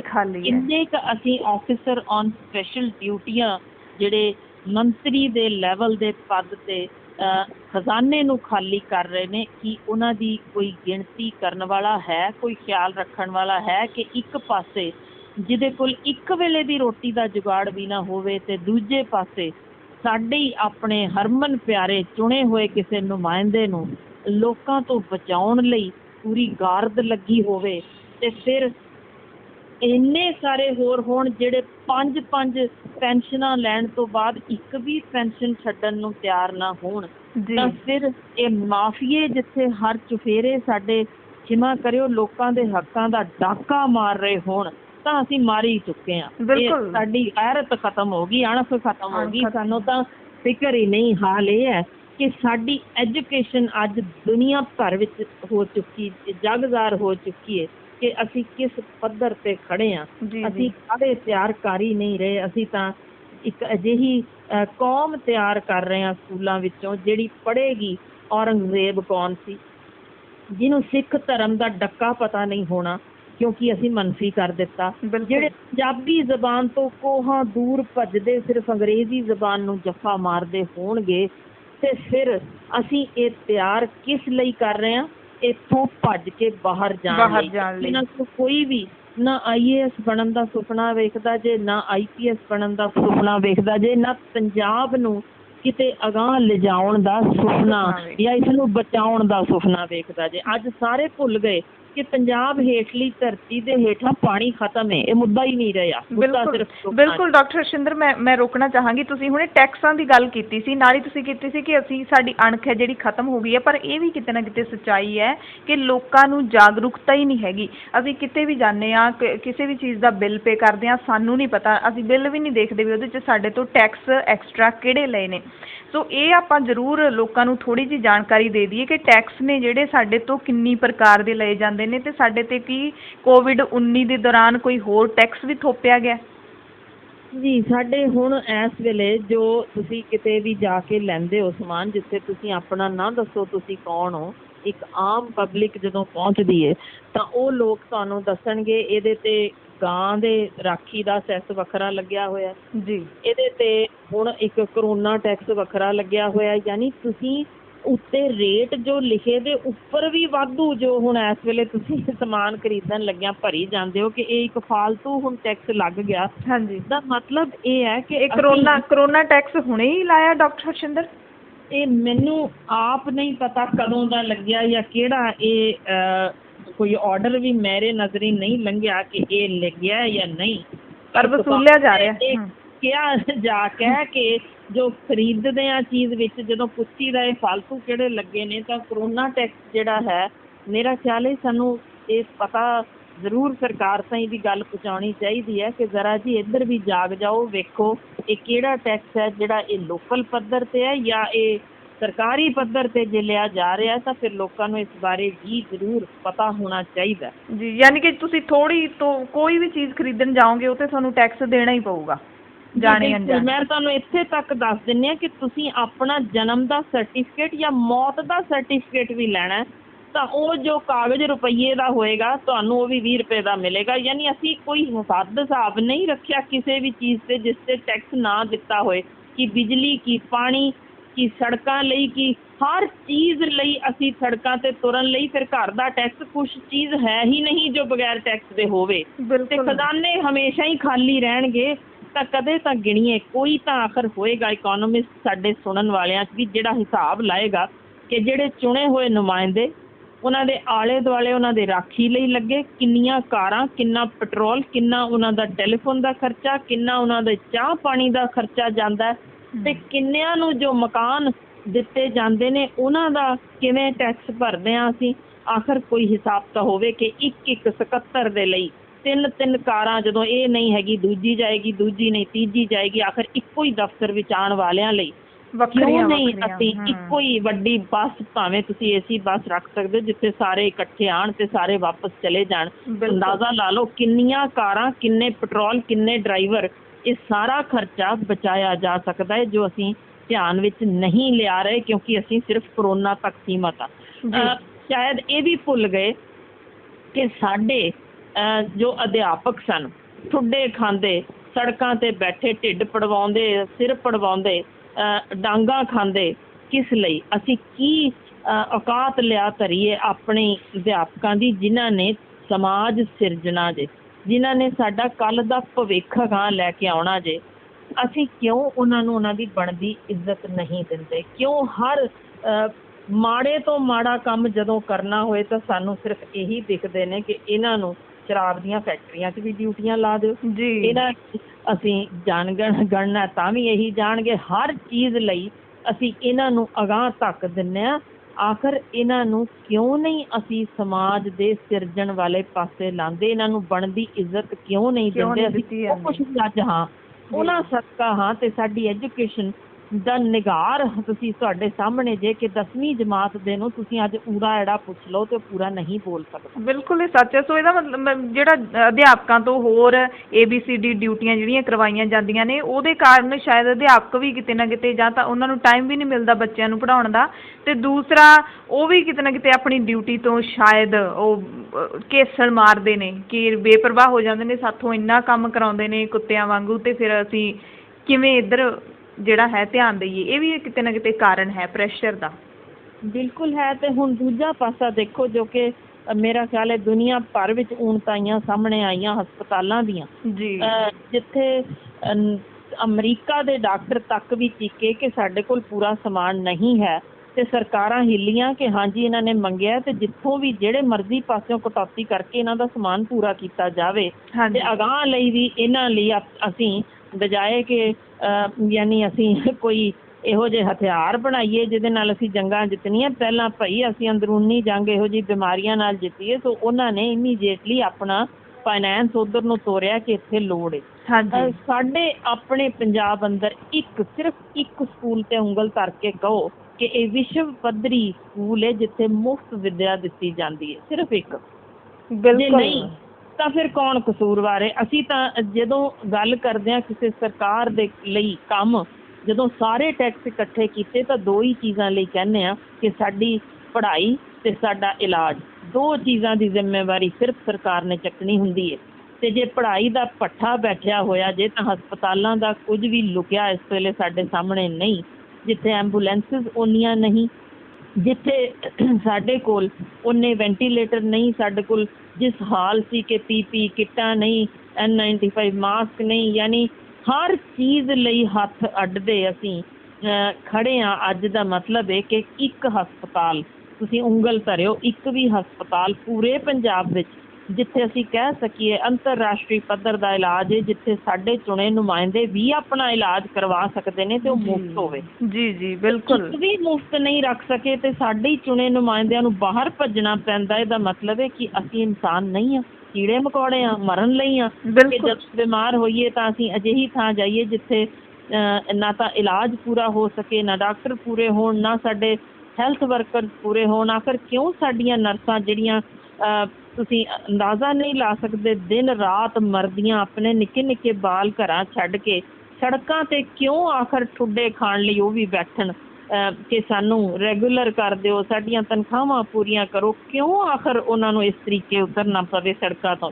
ਸਾਡੀ ਆਪਣੇ ਦਰਜਾ 4 ਕਰਮਚਾਰੀ, ਆਖਰ ਉਹਨਾਂ ਦੀ ਰਿਸਪੌਂਸਿਬਿਲਿਟੀ ਦੇਖੋ। ਅਜਿਹੇ ਮਾਹੌਲ ਵਿੱਚ ਵੀ ਜਾਨ ਜੋਖਮ 'ਚ ਪਾ ਕੇ ਸਫਾਈ ਕਰਨੀ ਬਿਲਕੁਲ ਕੋਈ ਸੌਖਾ ਕੰਮ ਨਹੀਂ ਹੈ। ਕਿਉਂ ਆਖਰ ਰੋਜ਼ ਮੁਜ਼ਾਹਰਿਆਂ 'ਚੋਂ ਬਾਹਰ ਖੜੇ ਹੋਣ ਕਿ ਸਾਨੂੰ ਪੀਪੀ ਕਿੱਟਾਂ ਦਿਓ, ਸਾਨੂੰ ਜੋ ਚਾਹੀਦੀ ਹੈ ਸਾਡੀ ਜਾਨ ਬਚਾਉਣ ਲਈ ਉਹ ਸਮਾਨ ਤਾਂ ਦਿਓ। ਇਹ ਚੀਜ਼ਾਂ ਆਖਰ ਜੇ ਅੱਜ ਉੱਠ ਰਹੀਆਂ ਨੇ, ਇਹਦਾ ਮਤਲਬ ਸੀ ਕਿ ਸਾਨੂੰ ਜੇ ਅੱਗੇ ਨਹੀਂ ਵੀ ਪਤਾ ਸੀ ਇਹ ਚੀਜ਼ਾਂ ਦੀ ਲੋੜ ਹੈ ਤਾਂ ਹੁਣ ਪਤਾ ਲੱਗ ਚੁੱਕਾ, ਤਾਂ ਅਸੀਂ ਉਹਨਾਂ ਪ੍ਰਤੀ ਸੁਹਿਰਦ ਸੋਚ ਰੱਖੀਏ, ਨਾ ਕਿ ਅਸੀਂ ਇਹ ਸੋਚ ਰੱਖੀਏ ਕਿ ਜਿਹੜਾ ਕੋਈ ਊਣ ਤਾਈਆਂ ਦੱਸੇਗਾ ਉਹਨੂੰ ਨੌਕਰੀ 'ਚੋਂ ਕੱਢ ਦਿਆਂਗੇ, ਧਮਕਾ ਦਿਆਂਗੇ, ਉਹਨੂੰ ਦੱਬ ਦਿਆਂਗੇ। ਇਹ ਸੋਚ ਮਾੜੀ। ਸੋ ਡਾਕਟਰ ਹਰਸ਼ਿੰਦਰ, ਜਿਸ ਤਰੀਕੇ ਨਾਲ ਤੁਸੀਂ ਸਾਰੇ ਹਾਲਾਤ ਬਿਆਨ ਕੀਤੇ ਨੇ ਕਿ ਹਰ ਜਿੱਧਰ ਵੀ ਆਪਾਂ ਦੇਖ ਲਈਏ, ਕਿਸਾਨਾਂ ਨੂੰ ਦੇਖ ਲਈਏ, ਐਜੂਕੇਸ਼ਨ ਦੇਖ ਲਈਏ, ਸਿਹਤ ਪ੍ਰਬੰਧ ਦੇਖ ਲਈਏ ਜਾਂ ਕੁਛ ਵੀ ਦੇਖ ਲਈਏ, ਆਮ ਵਿਅਕਤੀ ਹੈ ਜਿਹੜਾ ਉਹ ਮਾਰਿਆ ਜਾ ਰਿਹਾ ਹੈ। ਤੇ ਆਉਣ ਵਾਲੇ ਕੁਛ ਮਹੀਨਿਆਂ ਤੱਕ ਹਾਲਾਤ, ਜਿਵੇਂ ਸਰਦਾਰਾ ਸਿੰਘ ਜੌਹਲ ਨੇ, ਇਕੋਨੋਮਿਸਟ ਨੇ, ਉਹ ਕਹਿੰਦੇ ਸੀ ਕਿ ਆਰਥਿਕਤਾ ਜ਼ੀਰੋ 'ਤੇ ਜਾਏਗੀ, ਉਸ ਤੋਂ ਬਾਅਦ ਫਿਰ ਦੁਬਾਰਾ ਸ਼ੁਰੂ ਹੋਏਗੀ। ਔਰ ਇਸ ਸਮੇਂ ਦਰਮਿਆਨ ਜਿਹੜੇ ਲੱਖਾਂ ਲੋਕ ਬੇਰੁਜ਼ਗਾਰ ਹੋਏ ਨੇ, ਪੰਜਾਬ ਦੇ ਵਿੱਚ ਵੀ ਬੇਰੁਜ਼ਗਾਰੀ ਦਰ ਹੈ ਜਿਹੜੀ ਉਹ ਵੱਡੀ ਗਿਣਤੀ ਦੇ ਵਿੱਚ, ਵੱਡੀ ਮਾਤਰਾ ਦੇ ਵਿੱਚ ਵਧੀ ਹੈ ਤੇ ਲੋਕਾਂ ਦੇ ਵਿੱਚ ਸਟ੍ਰੈਸ ਵੱਧ ਰਿਹਾ ਹੈਗਾ। ਖੁਦਕੁਸ਼ੀਆਂ ਜਿਹੜੀਆਂ ਨੇ ਉਹ ਵੀ ਕਹਿੰਦੇ ਵਧਣਗੀਆਂ, ਇਹ ਮਾਹਿਰ ਦੱਸਦੇ ਨੇ। ਸੋ ਇਹਨਾਂ ਸਾਰੇ ਚੀਜ਼ਾਂ ਤੋਂ ਬਚਣ ਦੇ ਲਈ ਲੋਕ ਆਖਰ ਕਰਨ ਕੀ? ਉਹਨਾਂ ਦੇ ਕੋਲੇ ਕੀ ਰਾਹ ਹੈਗਾ? ਕਿਵੇਂ ਉਹ ਸਰਕਾਰਾਂ ਤੋਂ ਲੈ ਸਕਦੇ ਨੇ ਮਦਦ, ਜਾਂ ਕਿਵੇਂ ਆਪਣੇ ਪੈਰਾਂ 'ਤੇ ਖੜੇ ਹੋਣ? ਦੇਖੋ, ਪਹਿਲੀ ਵੱਡੀ ਚੀਜ਼ ਸਾਡੇ ਕੋਲ ਗੁਜਰਾਤ ਮਾਡਲ ਹੈ। ਮੈਂ ਦੋ ਮਾਡਲਸ ਦੀ ਗੱਲ ਕਰਾਂਗੀ ਤੁਹਾਡੇ ਕੋਲ, ਇੱਕ ਕੇਰਲਾ ਤੇ ਇੱਕ ਗੁਜਰਾਤ, ਜਿਹਦੇ ਨਾਲ ਮੇਰਾ ਹਰ ਕਿਸਾਨ ਵੀਰ, ਮੇਰਾ ਦਿਲ ਰੋਂਦਾ ਜੇ ਜਦੋਂ ਅਸੀਂ ਇੱਕ ਵੀ ਦੇਖਦੇ ਹਾਂ ਇਸ ਤਰ੍ਹਾਂ ਦੀ ਮੌਤ ਹੋਈ, ਕਿਸੇ ਨੂੰ ਖੁਦਕੁਸ਼ੀ ਕਰਨੀ ਪੈਂਦੀ ਹੈ। ਮੈਂ ਉਹਨਾਂ ਦੀਆਂ ਧੀਆਂ 'ਚ ਕਈਆਂ ਦੀਆਂ ਧੀਆਂ ਦੀ ਪੜ੍ਹਾਈ ਦਾ ਖਰਚਾ ਚੁੱਕ ਰਹੀ ਹਾਂ ਤੇ ਉਹਨਾਂ ਦੇ ਘਰਾਂ ਦੇ ਹਾਲਾਤ ਮੈਂ ਆਪਣੇ ਅੱਖੀਂ ਵੇਖੇ ਨੇ, ਸੁਣੇ ਨੇ। ਸੱਚ ਦੱਸ ਰਹੀ ਹਾਂ, ਦਿਲ ਰੋਂਦਾ ਜੇ। ਰਾਤ ਨੂੰ ਜੇ ਖਿਆਲ ਵੀ ਆ ਜਾਏ ਤਾਂ ਨੀਂਦਰ ਉੱਠ ਜਾਈਏ ਤਾਂ ਮੁੜ ਕੇ ਘਬਰਾਹਟ ਦੇ ਮਾਰੇ ਨੀਂਦਰ ਹੀ ਨਹੀਂ ਆਉਂਦੀ ਕਿ ਉਹਨਾਂ ਦੇ ਘਰ ਖਰੇ ਅੱਜ ਰੋਟੀ ਬਣੀ ਹੋਣੀ ਹੈ ਕਿ ਨਹੀਂ। ਮੈਂ ਉਹਨਾਂ ਵੀਰਾਂ ਲਈ ਜ਼ਰੂਰ ਪਹਿਲਾਂ ਗੱਲ ਕਰਨਾ ਚਾਹੁੰਦੀ ਹਾਂ। ਪਹਿਲੀ ਚੀਜ਼ ਕਿ ਸਾਡੇ ਕੋਲ ਗੁਜਰਾਤ ਦਾ ਜੋ ਮਾਡਲ ਸਾਡੇ ਕੋਲ ਸਾਹਮਣੇ ਜੇ, ਬੜਾ ਖੂਬਸੂਰਤ, ਜਿਹਦੇ ਵਿੱਚ ਸਭ ਜਾਣਦੇ ਨੇ ਅਮੁਲ ਦੇ ਬਾਰੇ ਜੀ, ਕਿੰਨਾ ਸੋਹਣਾ ਢੰਗ ਉਹਨਾਂ ਨੇ ਵਰਤਿਆ ਜੇ, ਜੋ ਸਾਡੇ ਇੱਥੇ ਮਾਰਕਫੈਡ, ਮਿਲਕਫੈਡ ਅਸੀਂ ਸਰਕਾਰਾਂ ਦੇ ਜ਼ਿੰਮੇ ਸੁੱਟ ਦਿੱਤਾ, ਜਿੱਥੇ ਖਿਮਾ ਕਰਿਓ ਉਹਨਾਂ ਦੇ ਪੋਲੀਟੀਕਲ ਐਡਵਾਈਜ਼ਰ ਵੀ, ਉਹਨਾਂ ਦੇ ਰਿਟਾਇਰਡ ਬੰਦਿਆਂ ਨੂੰ ਮੁੜ ਕੇ ਤੁਸੀਂ MD ਵੀ ਲਾਣੇ ਜੇ, ਡਾਇਰੈਕਟਰ ਵੀ ਲੱਗਣੇ ਜੇ, ਉਹਨਾਂ ਨੂੰ ਗੱਡੀਆਂ, AC ਉਹਨਾਂ ਦੇ ਰਾਖਿਆਂ ਲਈ। ਫਿਰ ਯਾਨੀ ਉਹ ਸਾਰਾ ਖਰਚਾ ਅਸੀਂ ਕਿਸ ਤਰੀਕੇ ਗੁਜਰਾਤ ਨੇ ਦੱਸਿਆ ਵੀ ਪੂਰਾ ਮੰਨਫੀ ਕਰੋ ਤੇ ਖਰਬਾਂ ਦਾ ਖਰਚਾ ਬਚਦਾ ਜੇ। ਉਹਨਾਂ ਨੇ ਕਿ ਹਰ ਔਰਤ ਨੂੰ ਜ਼ਿੰਮੇਵਾਰੀ ਲਾ ਦਿੱਤੀ ਕਿ ਤੁਸੀਂ ਜੀ ਇਹ ਦੁੱਧ ਇਕੱਠਾ ਕਰਵਾਉਣ ਦਾ ਉਹਨਾਂ ਨੂੰ ਹੀ ਯਾਨੀ ਦੋਸਤੀ ਦਿੱਤੇ ਕਰੋ। ਤੇ ਕਿੰਨਾ ਸੋਹਣਾ ਤਰੀਕਾ ਹੈ ਵੀ ਉਹਦੇ ਸ਼ੇਅਰ ਹੋਲਡਰ ਵੀ ਉਹਦੇ ਵਿੱਚ ਕਿਸਾਨ ਨੇ, ਜਿਨ੍ਹਾਂ ਨੇ ਆਪਣਾ, ਯਾਨੀ ਇਹ ਨਹੀਂ ਕਿ ਦੁੱਧ ਜਾ ਕੇ ਜੀ ਸੁੱਟ ਦਿੱਤਾ ਤੇ ਉੱਥੇ ਸਾਡਾ ਕੀ ਲੈਣਾ ਦੇਣਾ, ਇਹ ਚੱਲਦੀ ਜਾਂ ਨਹੀਂ ਚੱਲਦੀ। ਜਿਨ੍ਹਾਂ ਨੂੰ ਪਤਾ ਹੈ ਕਿ ਅਸੀਂ ਇਸ 'ਚੋਂ ਕਮਾਈ ਵੀ ਕਰਨੀ ਜੇ, ਸਾਨੂੰ ਵਾਪਸ ਸ਼ੇਅਰ ਵੀ ਮਿਲਣੇ ਜੇ। ਹਰ ਬੰਦਾ ਆਪਣੀ ਅੱਡੀ ਚੋਟੀ ਦਾ ਜ਼ੋਰ ਲਾਏਗਾ ਕਿ ਮੈਂ ਆਪਣਾ ਦੁੱਧ ਜੇ ਪਹੁੰਚਾਉਣਾ ਤਾਂ ਮੈਂ ਇਹਨੂੰ ਅੱਗੋਂ ਤੋਰਨਾ ਵੀ ਹੈ ਤੇ ਮੈਨੂੰ ਪੂਰਾ ਇਹਦੇ ਵਿੱਚੋਂ ਪੈਸਾ ਮਿਲ ਰਿਹਾ। ਨਹੀਂ ਕਿ ਜੋ ਅਸੀਂ ਅੱਜ ਕਰ ਰਹੇ ਹਾਂ ਕਿ ਦੋਧੀਆਂ ਤੋਂ 20 ਰੁਪਏ ਚੁੱਕਿਆ ਤੇ ਅੱਗੇ ਉਹ 40 ਰੁਪਏ ਵੇਚ ਦਿੱਤਾ ਤੇ ਉਹਨਾਂ ਵਿਚਾਰਿਆਂ ਦੇ ਪੱਲੇ ਕੁਝ ਵੀ ਨਹੀਂ ਪੈਂਦਾ। ਸੋ ਪਹਿਲੀ ਚੀਜ਼ ਤਾਂ ਇੱਕ ਅਜਿਹਾ ਕੋਆਪਰੇਟਿਵ ਸਿਸਟਮ ਜਿਹਦੇ ਵਿੱਚ ਅਸੀਂ ਆ ਮਾਰਕਫੈਡ ਮਿਲਕਫੈਡ ਛੱਡ ਕੇ ਇਹਨਾਂ ਕਿਸਾਨਾਂ ਨੂੰ ਵਿੱਚ ਹਿੱਸੇਦਾਰ ਬਣਾਈਏ, ਉਹ ਆਪ ਸਿੱਧਾ ਕਰਨ।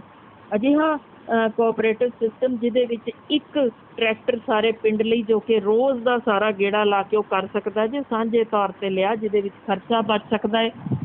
ਬਿਲਕੁਲ ਇਸੇ ਤਰ੍ਹਾਂ ਸਾਂਝੀ ਵਟਕ ਬਣਾਉਣ ਲਈ ਉੱਥੇ ਹੀ ਇੱਕ ਅਜਿਹਾ ਸਿਸਟਮ ਹੋਏ ਕਿ ਜਿਹੜੀ ਕਣਕ ਹੈ ਉਹ ਕਿਉਂ ਚੁੱਕ ਕੇ ਕਿਸਾਨ ਜਾਵੇ, ਜੇ ਲੋੜ ਹੈ ਤਾਂ ਸਰਕਾਰ ਉੱਥੇ ਹੀ ਕੈਸ਼ ਪੇਮੈਂਟ ਕਰਕੇ ਉੱਥੋਂ ਚੱਕ ਕੇ ਇਹਨਾਂ ਤੋਂ ਲਿਜਾਵੇ, ਨਹੀਂ ਤਾਂ ਕਿਸਾਨਾਂ ਨੂੰ ਖੁੱਲ੍ਹ ਹੋਣੀ ਚਾਹੀਦੀ ਹੈ ਕਿ ਅਸੀਂ ਆਪ ਵੇਚ ਸਕਦੇ ਹਾਂ, ਜਿੱਥੇ ਚਾਹੀਏ ਅਸੀਂ ਵੇਚ ਲੈਂਦੇ ਹਾਂ। ਸਬਜ਼ੀਆਂ ਅਸੀਂ ਆਪ ਮੰਡੀ ਲਾਵਾਂਗੇ, ਅਸੀਂ ਆਪ ਵੇਚਾਂਗੇ। ਕਿਉਂ ਅਸੀਂ ਵਾਇਆ ਮੀਡੀਆ ਵਿੱਚ ਸ਼ੁਰੂ ਕੀਤਾ ਹੋਇਆ ਕਿ ਹਰ ਲੈਵਲ 'ਤੇ ਉਹਨਾਂ ਨੂੰ ਅਸੀਂ ਨਿਚੋੜੀਏ। ਇਹ ਚੀਜ਼ਾਂ ਇੱਕਦਮ ਬੰਦ ਹੋਣੀਆਂ ਚਾਹੀਦੀਆਂ ਨੇ। ਇੱਕ ਕੇਰਲ ਦਾ ਹੋਰ, ਨਾਲੇ ਇਹਦੇ ਵਿੱਚ ਇੱਕ ਹੋਰ ਧਿਆਨ ਕਰੋ ਕਿ ਔਰਤਾਂ ਇਨਵੋਲਵ ਹੋਣਗੀਆਂ ਤਾਂ ਇੱਕ ਘਰ ਦੇ ਵਿੱਚ 2 ਜਣੇ ਕਮਾਈਯੋਗ ਜਿਹੜੇ ਇਕੱਠੇ, ਜੇ ਵੀਰ ਵੀ ਕੋਈ ਕੰਮ ਕਰ ਰਿਹਾ ਤਾਂ ਫਿਰ ਉਸੇ ਤਰੀਕੇ ਭੈਣ ਵੀ ਕੰਮ ਕਰ ਰਹੀ ਹੈ, ਜਿਹਦਾ ਮਤਲਬ ਹੈ ਕਿ ਖੁਦਕੁਸ਼ੀ ਦਾ ਤਾਂ ਸਵਾਲ ਹੀ ਪੈਦਾ ਨਹੀਂ ਹੋਣਾ। ਸਾਰੇ ਕੰਮ ਲੱਗੇ ਨੇ ਤੇ ਕਮਾਈ ਦੁੱਗਣੀ ਹੋ ਜਾਏ। ਔਰ ਉਂਝ ਵੀ ਜੇ ਆਪਾਂ ਦੇਖ ਲਈਏ ਜਿਵੇਂ ਦੁਨੀਆ ਦੇ ਵਿੱਚ ਚੱਲਦਾ ਕਿ ਔਰਤ ਨੂੰ ਜਦੋਂ ਕੋਈ ਜ਼ਿੰਮੇਵਾਰੀ ਦਿੱਤੀ ਜਾਂਦੀ ਹੈ ਉਹ ਬਹੁਤ ਹੀ ਇਮਾਨਦਾਰੀ ਦੇ ਨਾਲ, ਮਰਦ ਦੇ ਮੁਕਾਬਲੇ ਜ਼ਿਆਦਾ ਇਮਾਨਦਾਰੀ ਨਾਲ ਨਿਭਾਉਂਦੀ ਹੈ ਆਪਣੀ ਡਿਊਟੀ। ਜੀ ਬਿਲਕੁਲ। ਤੇ ਦੂਸਰੀ ਜੋ ਮੈਂ ਐਗਜ਼ਾਮਪਲ ਦੇਣਾ ਚਾਹੁੰਦੀ ਹਾਂ ਉਹ ਕੇਰਲ ਦੀ, ਜਿੱਥੇ ਖਿਮਾ ਕਰਿਓ ਇੱਕ ਬੜਾ ਇੰਪੋਰਟੈਂਟ ਇਸ਼ੂ ਜੋ ਅਸੀਂ ਚੱਕਿਆ ਹੀ ਨਹੀਂ ਕਿ ਸਾਡੀ ਸ਼ਰਾਬ ਨੇ ਸਾਨੂੰ ਡੋਬ ਛੱਡਿਆ। ਕੇਰਲ ਦੇ ਵਿੱਚ ਕੋਈ ਵਿਰਲਾ ਹੀ ਘਰ ਹੋਣਾ ਜਿੱਥੇ ਫੇਨੀ ਨਹੀਂ, ਯਾਨੀ ਉੱਥੇ ਸ਼ਰਾਬ ਨਾ ਪੀਂਦੇ। ਹੁਣ ਛੋਟੇ ਤੋਂ ਲੈ ਕੇ ਵੱਡੇ ਸਾਰੇ ਪੀਂਦੇ ਨੇ, ਕੋਈ ਪਿਅਕੜ ਹੋ ਕੇ ਗਲੀਆਂ ਨਾਲੀਆਂ 'ਚ ਡਿੱਗਿਆ ਨਹੀਂ ਮਿਲਦਾ।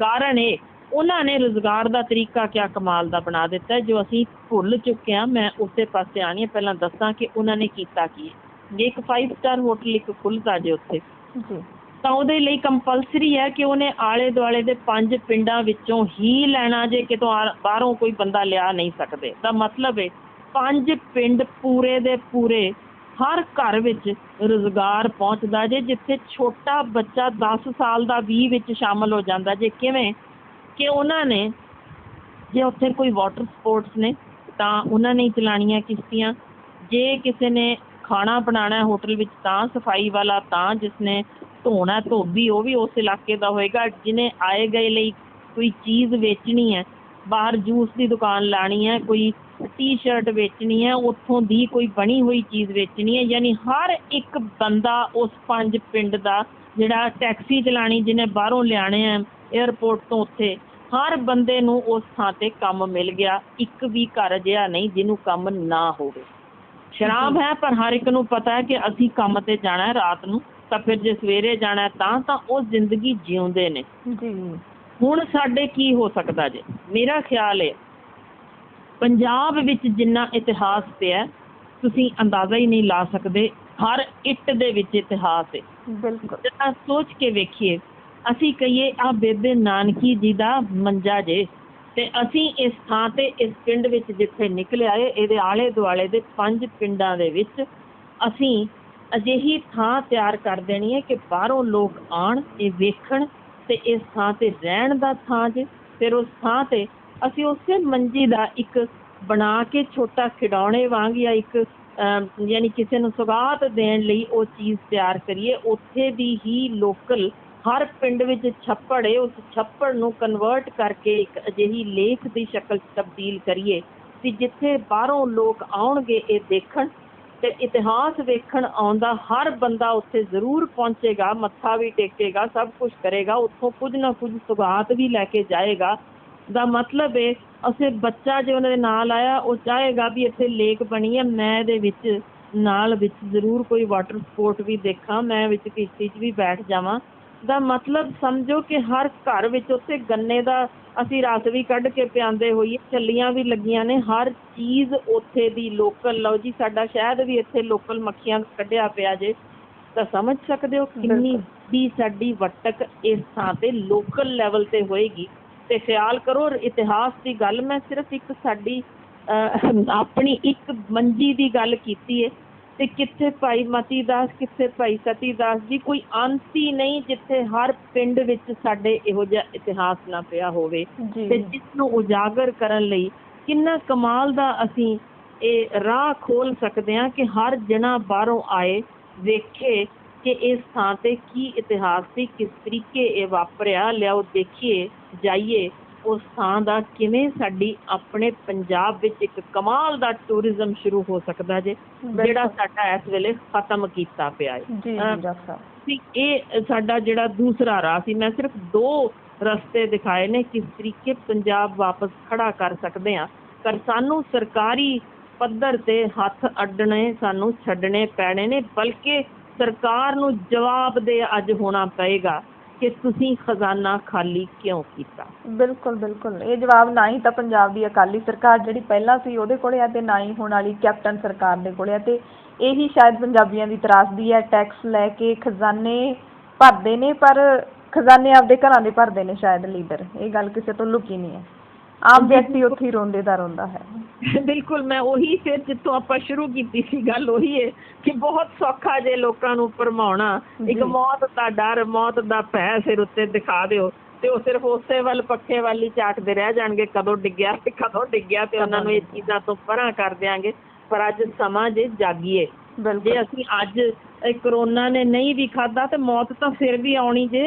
ਇਸ ਤੋਂ ਪਹਿਲਾਂ ਵੀ ਮੌਤਾਂ ਹੁੰਦੀਆਂ ਰਹੀਆਂ, ਬਾਅਦ 'ਚ ਵੀ ਹੋਣੀਆਂ ਜੇ, ਤਾਂ ਇਹੀ ਇੱਕ ਮੌਤ ਦਾ ਕਾਰਨ ਨਹੀਂ ਹੈ। ਪਰ ਘੱਟੋ ਘੱਟ ਜਿਉਂਦੇ ਹੋਣ ਦਾ ਸਬੂਤ ਤਾਂ ਦੇ ਜਾਈਏ ਕਿ ਜਦ ਤੱਕ ਜਿਉਂਦੇ ਹਾਂ, ਭਲੇ ਮਾਨਸੋ ਸਾਡੇ ਟੈਕਸਾਂ ਦੇ ਵਿੱਚੋਂ ਸਾਡੇ ਲਈ ਕੀ ਕੀਤਾ ਗਿਆ ਇਹ ਤਾਂ ਦੱਸ ਦਿਓ। ਸਾਨੂੰ ਹੀ ਚੁੰਡੀ ਜਾਓਗੇ ਤਾਂ ਵਾਪਸ ਇੱਕ ਐਜੂਕੇਸ਼ਨ ਤੇ ਹਸਪੀਟਲ, ਇਹ ਤਾਂ ਜ਼ਿੰਮੇਵਾਰੀ ਚੱਕ ਲਓ ਕਿ ਮੁਫਤ ਸਾਡਾ ਹਰ ਬੱਚਾ ਪੜ੍ਹੇ ਤੇ ਇਲਾਜ ਮੁਫਤ ਹੋ ਸਕੇ, ਤੇ ਘੱਟੋ ਘੱਟ ਆਪਣੇ ਸਰਕਾਰ ਜੋ ਆਪਣੇ ਉੱਤੇ ਖਰਚੇ ਕਰਦੀ ਉਹੀ ਘਟਾ ਲਵੇ, ਤਾਂ ਤੁਸੀਂ ਸਮਝ ਸਕਦੇ ਹੋ ਕਿ ਸਾਰਾ ਪੰਜਾਬ ਸੁਧਰ ਸਕਦਾ ਜੇ ਉਹ ਸਰਕਾਰ ਆਪਣੇ ਖਰਚੇ ਘਟਾ ਲਵੇ। ਬਿਲਕੁਲ ਬਿਲਕੁਲ ਡਾਕਟਰ ਸਾਹਿਬ, ਤੋ ਇਹੀ ਜਿਹੜਾ ਹੈਗਾ ਤੱਤ ਨਿਕਲਦਾ ਕਿ ਜੇ ਸਰਕਾਰ ਆਪਣੇ ਸਰਕਾਰੀ ਐਸ਼ ਪ੍ਰਸਤੀ ਦੇ ਖਰਚੇ ਘਟਾ ਲਵੇ ਤਾਂ ਪੰਜਾਬ ਦਾ ਬਹੁਤ ਕੁਝ ਸੰਵਰ ਸਕਦਾ ਹੈ। ਸਮੱਸਿਆਵਾਂ ਹੋਰ ਵੀ ਵਧੀਆਂ ਨੇ, ਇਹਦੇ 'ਚ ਕੋਈ ਸ਼ੱਕ ਨਹੀਂ ਹੈ। ਸੋ ਡਾਕਟਰ ਹਰਸ਼ਿੰਦਰ ਜੀ, ਬਹੁਤ ਬਹੁਤ ਧੰਨਵਾਦ ਸਾਡੇ ਨਾਲ ਗੱਲਬਾਤ ਕਰਨ ਦੇ ਲਈ।